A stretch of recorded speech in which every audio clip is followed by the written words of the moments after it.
নমস্কাৰ বিয়লি হেডলাইনছলৈ স্বাগতম ষ্টুডিঅত মই পাপৰি আৰু প্ৰথমটো ব্ৰেকিং নিউজ অসমৰ পৰামৰ্শদাতা সমিতিৰ প্ৰতিবেদন দাখিল আসু এজেৱাইচিপি পৰামৰ্শ প্ৰতিবেদন দাখিল 45 পৃষ্ঠাজোৰা প্ৰতিবেদনত সন্নিবিষ্ট অসমৰ বহু সমস্যা আৰ্থ সামাজিক ৰাজনৈতিক সমস্যা সমাধানৰ প্ৰতিবেদন দাখিল কৰা হৈছে নতুন ৰাজনৈতিক দল খুলিবলৈ পৰামৰ্শ প্ৰতিবেদন দাখিল ডক্টৰ নগেন শইকীয়াৰ নেতৃত্বত গঠন হৈছিল অসম পৰামৰ্শদাতা সমিতি মহানগৰী এখন হোটেলত অনুষ্ঠিত কাৰ্যসূচীত প্ৰদান কৰে প্ৰতিবেদন শীঘ্ৰে গঠন হ'ব আসু এজেৱাইচিপিৰ আঞ্চলিক ৰাজনৈতিক দল বসন্ত ডেকা আৰু ডক্টৰ কৃষ্ণ গোপাল ভট্টাচাৰ্যই দাখিল কৰিছে প্ৰতিবেদন পুনৰ জনাইছো আজি যেহেতু অসম পৰামৰ্শদাতা সমিতিয়ে প্ৰতিবেদন দাখিল কৰিছে 45 পৃষ্ঠাজোৰা এই প্ৰতিবেদন আসু আৰু অসম জাতীয়তাবাদী যুৱ ছাত্ৰ পৰিষদৰ পৰামৰ্শ প্ৰতিবেদন দাখিল কৰা হৈছে আৰু এই প্ৰতিবেদন সম্পূৰ্ণ 45 পৃষ্ঠাজোৰা য'ত সন্নিবিষ্ট হৈ আছে বহু সমস্যাৰ কথা আৰ্থ সামাজিক ৰাজনৈতিক সমস্যা সমাধানৰ প্ৰতিবেদন দাখিল কৰা হৈছে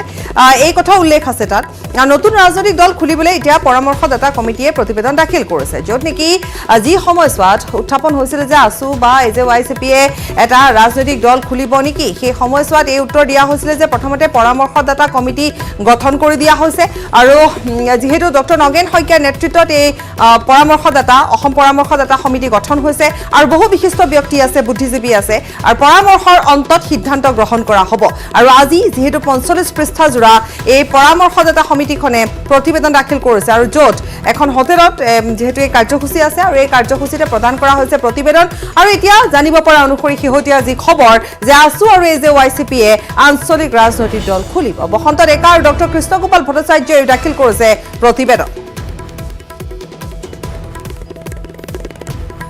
সদৌ ছাত্ৰ সন্থা যুৱ ছাত্ৰ পৰিষদে যৌথভাৱে অসমৰ জাতীয় জীৱনৰ সুৰক্ষিত ভৱিষ্যতৰ কাৰণে শৈক্ষিক সামাজিক অৰ্থনৈতিক ৰাজনৈতিক চাৰিওটা বিষয়ত এখন সমাধান সূত্ৰ দিবৰ কাৰণে বা মাৰ্গদৰ্শন কৰিবৰ কাৰণে আমি এখন সমিতি গঠন কৰি দিছিলোঁ নগেন শইকীয়া ছাৰ এগৰাকী অসমৰ সমাজ জীৱনৰ বৰেণ্য সাহিত্যিক অৰূপ দত্ত ডাঙৰীয়া তেখেতসকলৰ লগতে সকলো সদস্যলৈ আমি আন্তৰিক ধন্যবাদ আৰু কৃতজ্ঞতা জনাইছোঁ এই যি প্ৰতিবেদনত যিসমূহ পৰামৰ্শ আগবঢ়াইছে তেওঁলোকে সকলো বিষয় সামৰি সম্ভৱতঃ তেওঁলোকে পৰামৰ্শ আগবঢ়াইছে বিশেষকৈ শৈক্ষিক সামাজিক অৰ্থনৈতিক আৰু ৰাজনৈতিক সকলো পৰামৰ্শ আমি পৰ্যালোচনা কৰি এই পৰামৰ্শৰ আধাৰত পৰৱৰ্তী পদক্ষেপ আমি কৰিবৰ কাৰণে আমি চিন্তা চৰ্চা কৰিম প্ৰকৃতাৰ্থত যেতিয়া অসমত কা আন্দোলন হৈছিল আৰু তাৰ পৰৱৰ্তী পৰ্যায়ত সেই আন্দোলন কেনেধৰণে আগবাঢ়ি যাব লাগিব সেই আন্দোলনে কি ৰূপ ল'ব সেই সম্পৰ্কতে পৰামৰ্শ বিচাৰি আমি পৰামৰ্শদাতা সমিতি গঠন কৰিছিলোঁ এই পৰামৰ্শদাতা সমিতিখনে আমাক যি পৰামৰ্শ দিছে সেই পৰামৰ্শ অনতিবিলম্বে আমি কাৰ্যকৰী কৰিম আৰু আমি ৰাজহুৱা কৰিম যে আমি আশা ৰাখিছোঁ যে পৰামৰ্শদাতা সমিতিয়ে যি পৰামৰ্শ দিছে সেই পৰামৰ্শই নিশ্চয় অসমৰ আৰ্থ সামাজিক বিকাশৰ লগতে আন যিবিলাক বিষয় সেই বিষয়সমূহ অসমত আগবাঢ়ি গ'লে অসমৰ নিশ্চিতভাৱে আৰ্থ সামাজিক বিকাশৰ লগতে অসমখন আন বিষয়তো সুৰক্ষিত হ'ব আৰু ইতিমধ্যে আমি জানাইছোৱে যে শেহতীয়া যি সিদ্ধান্ত এতিয়া পোহৰলৈ আহিছে বা আজি যিখন বৈঠক অনুষ্ঠিত হ'ল তাত উল্লেখ কৰা হৈছে যে এটা ৰাজনৈতিক দল খোলাৰ সিদ্ধান্ত অৱশেষত গ্ৰহণ কৰা হ'ল আমাৰ জ্যেষ্ঠ সাংবাদিক নৱজিৎ ভাগৱতী আছে আমাৰ সৈতে নৱজিৎ ভাগৱতী অৱশেষত এই ঘোষণা কৰা হ'ল হয় পাপৰি প্ৰকৃত অৰ্থত তেওঁলোকে প্ৰতিবেদনখন ৰাজহুৱা কৰা নাই প্ৰতিবেদনখন হয়তো আৰু 10-12 দিনৰ ভিতৰত ৰাজহুৱা কৰিব কিন্তু এই প্ৰতিবেদনখনৰ পৰা যিটো কথা পোহৰলৈ আহিছে বা যিটো ভিতৰুৱা সূত্ৰৰ পৰা আমি জানিব পাৰিছোঁ যে প্ৰতিবেদনখনত ৰাজনৈতিক দল খোলাৰ সপক্ষে মতামত দিছে পৰামৰ্শ সমিতিয়ে সেই ক্ষেত্ৰত যেহেতু ৰাজনৈতিক দল খোলাৰ পক্ষে মতামত দিছে আৰু ইতিমধ্যে আসু আৰু এজেৱাইচিপিয়ে পূৰ্বে ঘোষণা কৰিছিল যে পৰামৰ্শদাতা কমিটিয়ে যি প্ৰতিবেদন দিয়ে তাৰ ভিত্তিতে কাৰ্য ব্যৱস্থা গ্ৰহণ কৰা হ'ব তেনেস্থলত যেহেতু এই ক্ষেত্ৰত ৰাজনৈতিক দল খোলাৰ সপক্ষত মতামত দিছে হয়তো আসু আৰু এজেৱাইচিপিৰ অচিৰে এটা ৰাজনৈতিক দলে আত্মপ্ৰকাশ কৰিব এইখিনি কথা আহিছে যে এইখিনি কথাও জানিব পৰা হৈছে যে তেওঁলোকৰ ইতিমধ্যে সংবিধান দলৰ প্ৰতীক সকলো সাজু কৰি তোলা হৈছে কেৱল আনুষ্ঠানিক ঘোষণা বাকী আছে কিন্তু ইয়াত দুলীয়াজানত যি পৰৱৰ্তী আসুৰ অধিৱেশন হ'ব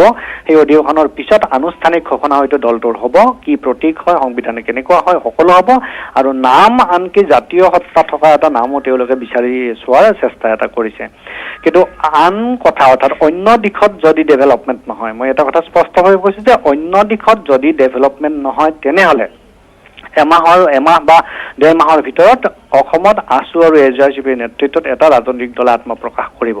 পূৰ্বৰে পৰা এটা কথা তেওঁলোকে খুব বেছি গুৰুত্ব দিয়া হৈছিল যে আছু আৰু এজিআইচিপি অৰাজনৈতিক সংগঠন হৈ থাকিব, কিন্তু আজি পৰামৰ্শদাতা কমিটিৰ যি প্ৰতিবেদন আছুৱে গ্ৰহণ কৰিলে সেই ক্ষেত্ৰত কিন্তু এটা কথা মানে আহি পৰিল যে আছুৱে প্ৰতিবেদনখন লৈ পৰৱৰ্তী সময়ত কি কৰিব। তেওঁলোকে কাৰ্যনিৰ্বাহকত এই প্ৰতিবেদন দাখিল কৰিব নে তেওঁলোকে দুলীয়াজনৰ অধিৱেশনত দাখিল কৰিব নে আন কোনো সিদ্ধান্ত ল'ব। যিহেতু পৰামৰ্শদাতা কমিটিয়ে প্ৰতিবেদনখন আছু আৰু এজিআইচিপিৰ নেতৃত্বৰ হাতত অৰ্পণ কৰিলে, তেনেস্থলত আছু আৰু এজিআইচিপিৰ নেতৃত্বত এতিয়া কিন্তু কিছু বাধ্যবাধকতা আহি পৰিল, কাৰণ তেওঁলোকৰ হাতত যিহেতু প্ৰতিবেদনখন থাকিল, তেওঁলোকে কি কৰিব?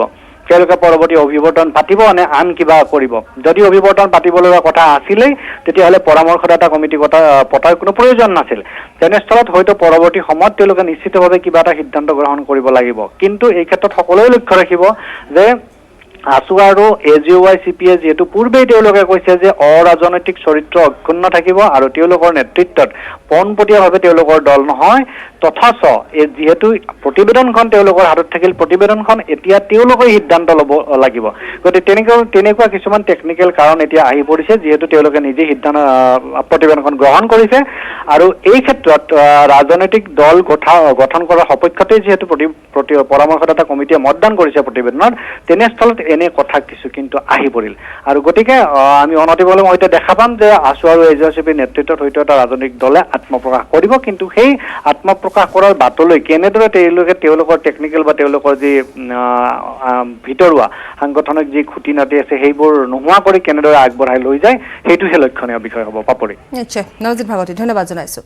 আৰু অৱশেষত আমি পুনৰ কৈছোঁ যে এটা নতুন ৰাজনৈতিক দল খুলিবলৈ পৰামৰ্শ দিয়া হ'ল, কাৰণ পূৰ্বতে যিহেতু পৰামৰ্শদাতা সমিতি এখন গঠন কৰি দিয়া হৈছিল ডক্টৰ নগেন শইকীয়াৰ নেতৃত্বত, লগতে বহু বুদ্ধিজীৱী বিশিষ্ট ব্যক্তিও আছিল যে পৰামৰ্শদাতা সমিতিখনত, আৰু অৱশেষত এই নিৰ্ণয় লোৱা হৈছে। গতিকে পৰৱৰ্তী সময়ত নিশ্চিতভাৱে লক্ষণীয় হ'ব যে কেনেধৰণে ৰাজনৈতিক দল খুলিব পৰা যাব। পৰৱৰ্তী খবৰৰ মাজলৈ আহিছোঁ, ব্ৰেকিং নিউজ এই মুহূৰ্তত। এইবুলি জাক জমকতাৰ বিপৰীতে আধ্যাত্মিকতাৰে হ'ব দুৰ্গা পূজা। ঘৰে ঘৰে মন্দিৰে মন্দিৰে হ'ব পূজা। বুধবাৰে জিলা পুথিভঁৰালত হোৱা জিলা প্ৰশাসন আৰক্ষী প্ৰশাসনৰ সৈতে হোৱা বৈঠকত এই সিদ্ধান্ত গ্ৰহণ কৰা হৈছে যদিও চৰকাৰলৈ প্ৰেৰণ কৰিব মতামতসমূহ। পৰৱৰ্তী পৰ্যায়ত চৰকাৰৰ নিৰ্দেশ অনুসৰি গুৱাহাটী মহানগৰীত পূজা অনুষ্ঠিত হ'ব। পূজা কমিটিৰ অধিকাংশই ঘট পূজা পালন কৰাৰ পোষকতা কৰিছে। ৭৫% পূজা কমিটিয়ে সৰু সুৰাকৈ আয়োজন কৰিব পূজা। সকলো সাংস্কৃতিক সন্ধিয়া বাতিল কৰাৰ সিদ্ধান্তক সমৰ্থন পূজা কমিটিসমূহৰ। বিশ্বকৰ্মা পূজাৰ ক্ষেত্ৰত মানি চলিব লাগিব নীতি নিৰ্দেশনা। সকলো বিশ্বকৰ্মা কমিটিয়ে বাতিল কৰিব সাংস্কৃতিক সন্ধিয়া। সামাজিক দূৰত্ব মানি 50 জন লোকেহে থাকিব লাগিব বিশ্বকৰ্মা পূজাত। এতিয়া অপেক্ষা মাথো চৰকাৰৰ নিৰ্দেশনালৈ। কিন্তু এই মুহূৰ্তৰ গুৰুত্বপূৰ্ণ খবৰ, কাৰণ বিশ্বকৰ্মা পূজা সমাগত। গতিকে এইবেলি যিহেতু কৰোনা মহামাৰীৰ বাবে জাক জমকতাৰ বিপৰীতে আধ্যাত্মিকতাৰে দুৰ্গা পূজা তথা বিশ্বকৰ্মা পূজা সকলো পূজা পাতিবলৈ ইতিমধ্যে সিদ্ধান্ত এটা গ্ৰহণ কৰা হৈছে আৰু ঘৰে ঘৰে মন্দিৰে মন্দিৰে পূজা হ'ব। বুধবাৰে জিলা পুথিভঁৰালত হোৱা জিলা প্ৰশাসন আৰক্ষী প্ৰশাসনৰ সৈতে হোৱা বৈঠকত এই সিদ্ধান্ত গ্ৰহণ কৰা হৈছে যদিও চৰকাৰলৈ যিহেতু মতামতসমূহ প্ৰেৰণ কৰিবলৈ বাকী আছে। পৰৱৰ্তী পৰ্যায়ত চৰকাৰৰ নিৰ্দেশ অনুসৰি গুৱাহাটী মহানগৰীত পূজা অনুষ্ঠিত হ'ব। পূজা কমিটিৰ অধিকাংশই ঘট পূজা পালন কৰাৰ পোষকতা কৰিছে। ৭৫% পূজা কমিটিয়ে সৰু সুৰাকৈ পূজা আয়োজন কৰিব। সকলো সাংস্কৃতিক সন্ধিয়া বাতিল কৰা হ'ব। এই সিদ্ধান্তক সমৰ্থন কৰিছে পূজা কমিটিসমূহে। বিশ্বকৰ্মা পূজাৰ ক্ষেত্ৰতো নীতি নিৰ্দেশনা মানি চলিব লাগিব আৰু সকলো পূজাতে 50 জন লোকে সমবেত হ'ব পাৰিব।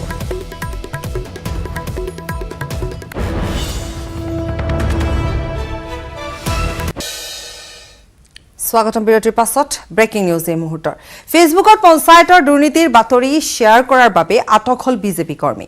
ৰাজনৈতিক হেঁচাত আৰক্ষীয়ে আটক কৰিলে বিজেপি কৰ্মী গণেশ বৰ্মনক। ৩১ আগষ্টত বিহালী পঞ্চায়তত সংঘটিত দুৰ্নীতি সম্পৰ্কত নিউজ 18ত সম্প্ৰচাৰিত বাতৰি শ্বেয়াৰ কৰিছিল বিজেপি কৰ্মীগৰাকীয়ে। গণেশৰ মুক্তিৰ দাবীত বিজেপি কৰ্মী একত্ৰিত হৈ বিহালীত দিলে ৰঞ্জিত দত্ত মুৰ্দাবাদ ধ্বনি। গণেশ বৰ্মন বিজেপিৰ IT চেলৰ সদস্য। পুনৰ এবাৰ জনাইছোঁ, ফেচবুকত পঞ্চায়তৰ দুৰ্নীতিৰ বাতৰি শ্বেয়াৰ কৰাৰ বাবে আটক হ'বলগীয়া হ'ল এগৰাকী বিজেপি কৰ্মী। ৰাজনৈতিক হেঁচাত আৰক্ষীয়ে আটক কৰিলে বিজেপি কৰ্মী গণেশ বৰ্মনক। ৩১ আগষ্টত বিহালী পঞ্চায়তত সংঘটিত দুৰ্নীতি সম্পৰ্কত নিউজ 18ত সম্প্ৰচাৰিত বাতৰি শ্বেয়াৰ কৰিছিল বিজেপি কৰ্মীজনে। গণেশৰ মুক্তিৰ দাবীত বিজেপি কৰ্মী একত্ৰিত হৈ বিহালীত দিলে ৰঞ্জিত দত্ত মুৰ্দাবাদ ধ্বনি। গণেশ বৰ্মন বিজেপিৰ IT চেলৰ সদস্য।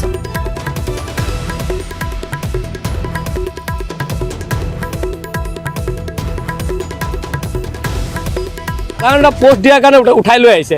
কিন্তু মই আজি এটা কথা আমি আচৰিত হৈছোঁ আজি গণেশ বৰ্মনৰ লগত থকা আমি সকলো ক্ষতি ইয়াত ওলাই অহা সকলো ক্ষতিত আমি আচৰিত হৈছোঁ যে মানুহৰ বাক স্বাধীনতা ৰোধ কৰা তেখেতসকলে যিসকলে গণেশ বৰ্মনৰ বিৰুদ্ধে এজাহাৰ দিছে বা গণেশ বৰ্মনৰ বিৰুদ্ধে আজি থানাত পিটিশ্যন দিছে তেখেতসকলে মানুহৰ বাক স্বাধীনতা ৰোধ কৰা এই ৰোধ কৰিবলৈ যি ক্ষমতা পালে সেই ক্ষমতাটো কাৰোবাৰ কি পৃষ্ঠপোষকত পাইছে নেকি ইয়াৰ ৰহস্যত লুকাই থকা ব্যক্তি কোনোবা আছে নেকি আমাৰ সন্দেহ হৈছে আমি আজি স্পষ্টকৈ ক'বলৈ বাধ্য হৈছোঁ ইয়াৰ আঁৰত আমাৰ সন্দেহ হৈছে আমাৰ স্থানীয় বিধায়ক ৰঞ্জিত দত্তদেৱ জড়িত আছে নেকি বুলি আমাৰ মানুহৰ মাজত সন্দেহ হৈছে কাৰণ তেখেতে জৰাবাৰী পঞ্চায়তত প্ৰধানমন্ত্ৰী আৱাসীজন সেইটো ঘৰক লৈ যি মানুহৰ মাজত এটা হুলস্থলীয়া পৰিৱেশৰ সৃষ্টি হৈছিলে সেই বাতৰি আপোনালোকৰ এটা ব্যক্তিগত নিউজ চেনেলত বজাৰ পিছত সেই নিউজটো তেখেতে ছ'চিয়েল মিডিয়াত প্ৰচাৰ কৰিছিলে কি মানুহৰ সেইখিনি বাক স্বাধীনতা নাই নেকি গণতন্ত্ৰৰ ওপৰত কি আজি তেখেতৰ ৰাজতন্ত্ৰ চলাব বিচাৰিছে নেকি আমাৰ বিধায়ক মহোদয় তেখেতক আমি ইয়াৰ পৰা সকীয়াই দিছোঁ অনাগত দিনত আমাৰ যুৱ প্ৰজন্মৰ বাক স্বাধীনতা ৰোধ কৰা তেখেতসকলে চেষ্টা কৰে অনাগত দিনত কিন্তু ছ'চিয়েল মিডিয়াত আৰু ভয়াৱহ পৰিস্থিতি অসমৰ ভূমিত অৰুণাচলী মহিলাৰ গুণ্ডাগিৰি অন কেমেৰা অসমৰ এজন লোকক আক্ৰমণ কৰিলে এগৰাকী অৰুণাচলী মহিলাই লখিমপুৰৰ অসম অৰুণাচলী সীমান্তৱৰ্তী ফুলবাৰী ধেমাগড়ত সংঘটিত হৈছে এই ঘটনা ৰাজহুৱা সভাত মন্তব্য দি থকা অৱস্থাতে লোকজনক প্ৰচণ্ড চৰ সোধাই মহিলাগৰাকীয়ে ইমানতে ক্ষান্ত নাথাকি উগ্ৰ মহিলাগৰাকীয়ে আন এজন লোকৰ খাপৰ পৰা দা উলিয়াই আক্ৰমণৰ চেষ্টা কৰিলে লোকজনক অৱশ্যে সভাত উপস্থিত আন একাংশ লোকে বাধা প্ৰদান কৰে উগ্ৰ মহিলাগৰাকীক গৰু এৰাল দিয়াক কেন্দ্ৰ কৰি ১ নং ধেমাগড় সোণোৱাল গাঁৱত সৃষ্টি হয় উত্তপ্ত পৰিস্থিতি অৰুণাচলীয়ে বেদখল কৰা ভূমিত গৰু এৰাল দিবলৈ যাওঁতে বাধা প্ৰদান কৰিছিল লোকজনক যাক লৈ দুই পক্ষৰ মাজত সূত্ৰপাত হৈছিল তীব্ৰ বাক বিতণ্ডা ইয়াৰ পিছতে স্থানীয় সচেতন লোকে পৰিস্থিতি নিয়ন্ত্ৰণ কৰি বিষয়টো মীমাংসাৰ বাবে ধেমাগড় জনজাতি মধ্য ইংৰাজী বিদ্যালয়ৰ দুই পক্ষ লোকৰ মাজত এখন ৰাজহুৱা সভা অনুষ্ঠিত কৰিছিল ৰাজহুৱা সভাত নিজৰ বক্তব্য দাঙি ধৰা সময়তে লোকজনক উপৰ্যুপৰি প্ৰহাৰ কৰে অৰুণাচলী মহিলাগৰাকীয়ে ইপিনে অসমৰ ভূমিত ৰাজহুৱাভাৱে এজন জ্যেষ্ঠ লোকক অৰুণাচলী মহিলাই প্ৰহাৰ কৰা ঘটনা সহজভাৱে ল'ব পৰা নাই বিভিন্ন মহলে উল্লেখযোগ্য যে নাওবৈচা ৰাজচক্ৰৰ অন্তৰ্গত অসম অৰুণাচল সীমান্তৱৰ্তী ফুলবাৰীৰ ১ নং ধেমাগড় সোণোৱাল গাঁৱত অসমৰ ভূমি বেদখল কৰি বৃহৎ বসতি স্থাপন কৰিছে অৰুণাচলী লোকে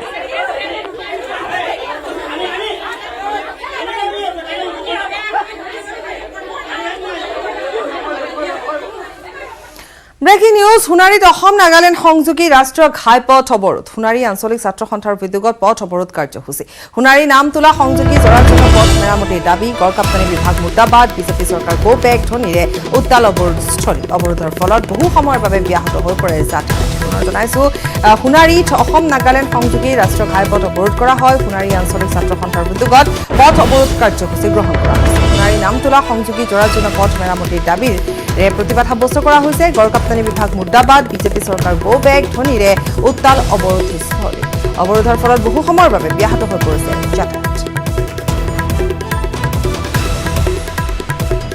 সোণাৰী আঞ্চলিক ছাত্ৰ সন্থাৰ উদ্যোগত পথ অৱৰোধ কাৰ্যসূচী গ্ৰহণ কৰা হৈছে সোণাৰী নামতোলা সংযোগী জৰাজীৰ্ণ পথ মেৰামতিৰ দাবীৰে প্ৰতিবাদী কাৰ্যসূচী গ্ৰহণ কৰিছে গড়কাপ্তানী বিভাগ মুৰ্দাবাদ ধ্বনিৰে উত্তাল হৈ পৰিছে অৱৰোধস্থলী অৱৰোধৰ ফলত বহু সময়ৰ বাবে যাতায়াত ব্যাহত হৈ পৰিছে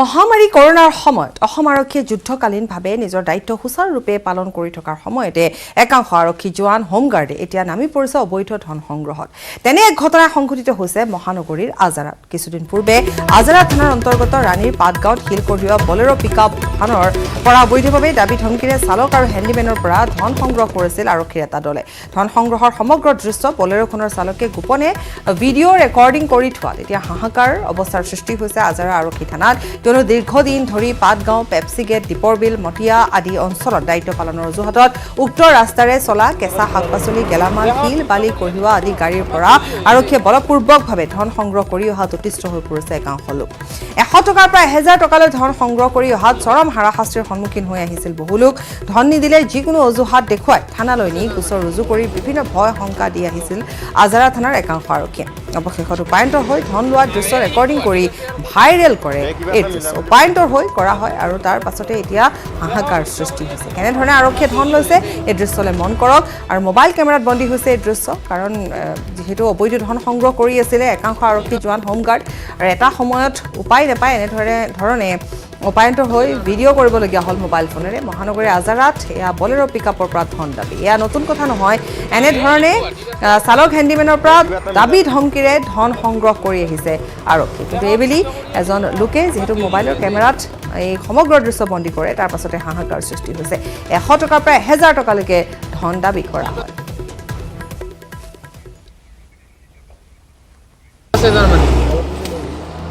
ৰাজ্যত ভয়ানক হাৰত বৃদ্ধি পাইছে কৰোণা আক্ৰান্তৰ সংখ্যা। কৰোণাত আক্ৰান্ত হৈছে ইজনৰ পাছত সিজন অসমীয়া ছবি জগতৰ কলা কুশলী। বেহৰবাৰী আউটপোষ্টৰ 13জনকৈ কলা কুশলীৰ কভিড পজিটিভ পোৱা গৈছে। কে মোহনকে ধৰি আন কেইবাজনো আক্ৰান্ত হৈছে এতিয়া কৰোণা। বৰ্তমান আটাইকেইজন সুন্দৰপুৰস্থিত শ্বুটিং স্থলীতে কোৱাৰেণ্টাইন হৈ আছে। আৰু এনেধৰণে এতিয়া ভয়ংকৰ হাৰত বৃদ্ধি পাবলৈ ধৰিছে কৰোণা আক্ৰান্তৰ সংখ্যা। আৰু ইজনৰ পিছত সিজনকৈ অসমীয়া ছবি জগতৰ কলা কুশলীও এতিয়া বৰ্তমান আক্ৰান্ত হৈছে। আৰু বেহৰবাৰী আউটপোষ্টৰ 13জনকৈ কলা কুশলীৰ কভিড পজিটিভ পোৱা গৈছে। কে মোহনকে ধৰি আন কেইবাজনো আক্ৰান্ত হৈছে কৰোণাত। বৰ্তমান আটাইকেইজন সুন্দৰপুৰস্থিত যি শ্বুটিং স্থলী আছে তাতে কোৱাৰেণ্টাইন অৱস্থাত আছে।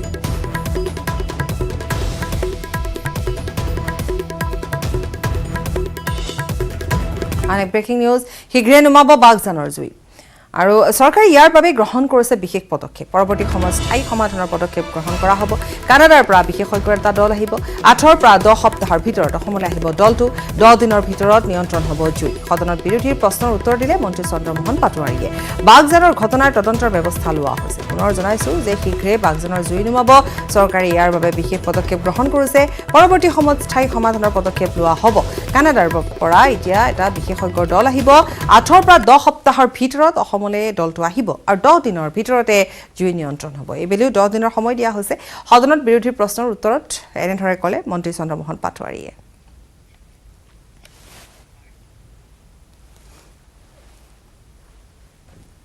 এটা পৰ্যায়ত আমি জুই নুমাল, কিন্তু নোহোৱাতে যিটো ব্লড সেইটো আকৌ উঠি গ'ল। উঠি যোৱাৰ লগত আকৌ জুই ওলাল, আকৌ গেছ ওলাল। তো এতিয়া মানে কি হৈছে, যিটো ছিষ্টেমত এই যিকেইটা কোম্পানী মিছেছ এলাৰ্ট আৰু আমেৰিকা, কানাডা আৰু ছিংগাপুৰৰ এক্সপাৰ্টসকল আহিছিল, গতিকে তেওঁলোকে এই জুইটো নুমাবলৈ হ'লে আমাৰ কিছুমান অসুবিধা আছে হয়তো গাঁৱলীয়া। এইকাৰণে এই জুইটো বৰ্তমান তেওঁলোকে ব্লডটো আকৌ উৰি গ'ল নুমোৱাৰ পিছতো। আকৌ তাত জুই আৰু গেছ নিৰ্গত হৈ আছে। গতিকে একচুৱেলি অধ্যক্ষ সভাপতি ডাঙৰীয়া, যিটো মানে আমাৰ অইল কোক, তাৰে যিডাল পাইপ তললৈকে গৈছে, য'ত ব্ল'ৱাৰটো ওপৰত থাকে, এতিয়া ব্ল'ৱাৰ যিটো থাকে ওপৰত থাকে, এই বিঅ'পিটো ওপৰত থাকে। গতিকে এই বিঅ'পিটো উৰি গ'ল কাৰণে আজি এই জুইটো লাগিছে। গতিকে বিঅ'পিটোৰ তলত যিডাল মেইন পাইপ থাকে, আউটাৰ পাইপ, সেই পাইপডাল 13 ইঞ্চেছ বহলৰ পাইপ এডাল থাকে, ৰেডিয়াছ 13 ইঞ্চেছ ৰেডিয়াছ। 13 ইঞ্চেছ ৰেডিয়াছৰ পাইপডালৰ মাজেদি 9 ইঞ্চিৰ এডাল পাইপ যায় কিছু দূৰ। 9 ইঞ্চিৰ পাইপডালৰ পিছত 5 ইঞ্চিৰ পাইপ এডাল তললৈকে যায়, তাৰ পৰাহে তেল আৰু গেছটো ওলায়। গতিকে এতিয়া কি হ'ল, এই যিটো প্ৰেছাৰ ইমান বেছি আছে যে এই ব্ল'ৱাৰটো উৰি গ'ল, মানে এই বিঅ'পিটো উৰি গ'ল। বিঅ'পিটো উৰি যোৱাৰ লগে লগে এতিয়া এটা আগৰ যিটো এই এক্সপাৰ্টসকলে কাম কৰিলে, এতিয়া এই এক্সপাৰ্টসকলৰ সেই কামটোত আচলতে তেওঁলোকে কৰিব। এতিয়া সেইটো এটা বেলেগ পদ্ধতিৰে কৰিব লাগিব। অইল ইণ্ডিয়া লিমিটেডৰ সূত্ৰৰ পৰা পোৱা তথ্য অনুসৰি তৈল খাদৰ জুই নিৰ্বাপন প্ৰক্ৰিয়া আৰু কিছুদিন প্ৰয়োজন হ'ব। কানাডাৰ পৰা প্ৰয়োজনীয় যন্ত্ৰপাতি সহ এটা বিশেষজ্ঞ দলে এই উদ্দেশ্যে অসমলৈ আহি আছে আৰু এই মৰ্মে স্নাবিং ইউনিটৰ সহায়ত কিলিঙৰ পৰিকল্পনা কৰা হৈছে। গতিকে স্নাবিঙৰ জৰিয়তে হৈছে আৰু তেওঁলোকক কানাডাৰ পৰা চাৰ্টাৰ প্লেনেৰে তেওঁলোকে ইয়ালৈকে আহিব, যন্ত্ৰপাতি সহকাৰে বাই প্লেন স্নাবিং। এই স্নাবিঙৰ জৰিয়তে দি এই কিলিঙৰ ব্যৱস্থাটো কৰা হৈছে। গতিকে এই ইউনিটৰ সহায়ত কিলিঙৰ পৰিকল্পনা কৰা হৈছে যদিও যোগাযোগ কৰি এই পদ্ধতি সম্পূৰ্ণ হোৱালৈকে 8 পৰা 6 সপ্তাহ লাগিব। এইটো কথা আমি স্পষ্টভাৱে ক'লোঁ। 8 পৰা 6 সপ্তাহ লাগিব, কাৰণ কানাডাৰ পৰা with machines all team charter প্লেনত তেওঁলোকে ডিব্ৰুগড় বা গুৱাহাটী বা ডিব্ৰুগড়লৈ আহিব, তাৰ পৰা বাগজান যাব। গতিকে তেওঁলোক আহোঁতে 8 পৰা 6 সপ্তাহ টাইম লাগিব। কিন্তু ইন দি মিন টাইম মই অলপ আগতে যিটো ক'লোঁ যে EPS-লৈকে যে গেছখিনি ডাইভাৰ্ট কৰিব, সেইটো কাম ইতিমধ্যে প্ৰায় শেষ হৈছে, এডাল পাইপ হৈ গৈছে, অল্টাৰনেটিভ পাইপডাল বৰ্তমান বহুৱাই আছে। গতিকে সেইটো আপোনাৰ খুব বেছি 10 দিন লাগিব সেইখিনি কাম কৰোঁতে, আৰু মেক্সিমাম 10 days। গতিকে গেছ বহু পৰিমাণে যাব। তো তেতিয়াহ'লে intensity of this fire and heat and gas will be less, temporary, but it is temporary measure.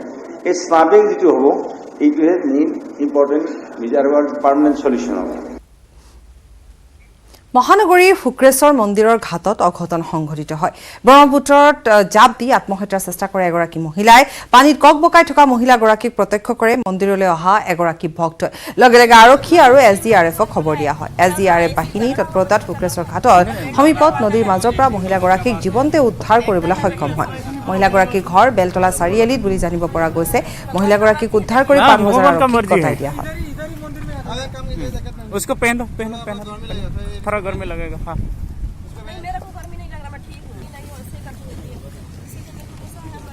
नहीं गुच्छा मत जाना। কৰিমগঞ্জত জব্দ 30 লক্ষাধিক টকা মূল্যৰ 370 বান্ডিল বাৰ্মিজ চিগাৰেট। মিজোৰামৰ পৰা লৈ অহা অবৈধ বাৰ্মিজ চিগাৰেট ভৰ্তি এখন মিনি ট্ৰাক চহৰৰ নিলগত জব্দ কৰে কৰিমগঞ্জ আৰক্ষীয়ে। গোপন সূত্ৰৰ পম খেদি BSFে কৰিমগঞ্জ চহৰৰ সংলগ্ন পোৱামাৰা এলেকাত ট্ৰাকখন তালাচী চলাই জব্দ কৰে অবৈধ বাৰ্মিজ চিগাৰেটখিনি। জব্দ হোৱা চিগাৰেট ভৰ্তি ট্ৰাক চালকসহ 3গৰাকী ব্যক্তিক আটক কৰি কৰিমগঞ্জ আৰক্ষীৰ হাতত গতাই দিছে BSFে। চিগাৰেটখিনি গৰাকী কৰিমগঞ্জ চহৰৰ কানিচাইলৰ বাসিন্দা আব্দুল বাৰী বুলি চালকে মন্তব্য কৰিছে। বহুদিনৰ প্ৰায় কৰিমগঞ্জৰ কানিচাইলত বাৰ্মিজ চিগাৰেটৰ অবৈধ ব্যৱসায় চলি আহিছে।